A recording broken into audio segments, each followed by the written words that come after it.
போன வீடியோல நம்ம சொல்லியிருப்போம் கோவலனுக்கும் கண்ணகிக்கும் ஒரு மக இருந்தாங்க, அவங்க தான் மணிமேகலை அப்படின்னு சொல்லியிருப்போம். ஆக்சுவலா அப்படி இல்லையா, கோவலனுக்கும் மாதவி அவங்களுக்கும் ஒரு மக இருக்காங்க, அவங்க தான் மணிமேகலையா.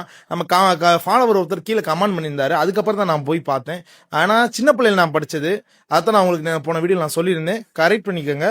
ஓகே, அடுத்த வீடியோக்குள்ள போகலாம். இந்த வீடியோவில் நம்ம தேனி மாவட்டம் முத்தம்பாளையத்தில் இருக்க சமண சிற்பங்களை தான் பார்க்க வந்திருக்கோம். வாங்க வீடியோக்குள்ள போய் பார்க்கலாம் வாங்க. பொதுவாக சமண மதம்ன்றது வட இந்தியாவில் தோன்றியிருந்தாலும் பிறகு தென்னிந்தியாவிலையும் கடல் கடந்து இன்னைக்கு உலகம்லாம் பரவி இருக்கு. அந்த காலங்களில் தமிழ்நாட்டில் குறிப்பாக தென் தமிழக பகுதிகளான மதுரை, தேனி இந்த பகுதியில் நிறைய சமணர்கள் வாழ்ந்து வந்திருக்காங்க. இவங்களோட வேலை அப்படின்னு பார்த்தீங்கன்னா இயற்கையாக கிடைக்கக்கூடிய மூலிகை மூலமாக மக்களுக்கு இலவச சிகிச்சை அளிக்கிறது. அடுத்து பார்த்தீங்கன்னா தங்கள் மதம் சார்ந்த போதனைகளை மக்களுக்கு போதிக்கிறது. இதுதான் ஆரம்பத்தில் நிறைய மன்னர்களும் மக்களும் இவங்களுக்கு நிறைய நன்கொடை வழங்கியிருக்காங்க. ஏன் இவங்க இந்த பகுதியில் தங்கிதான் பார்த்தீங்கன்னா மேற்கு தொடர்ச்சி மலை அடிவாரத்தில் கிடைக்கிற நிறைய மூலிகைகளோட தேவையின் காரணமாக இவங்க இங்கேயே தங்கி தங்களோட சேவையில தொடர்ந்து இருக்காங்க.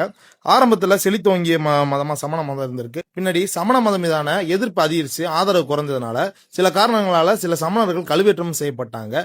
காலப்போக்கில் சமணர்கள் வேற மதங்களுக்கு மாற வேண்டிய சூழ்நிலைக்கு ஆளானாங்க. இன்னைக்கு தமிழ்நாட்டில் 50,000க்கு மேற்பட்ட சமணர்கள் வாழ்ந்து வந்தாங்க. இந்த வீடியோவோட தொடர்ச்சி அடுத்த வீடியோல பார்க்கலாம் வாங்க.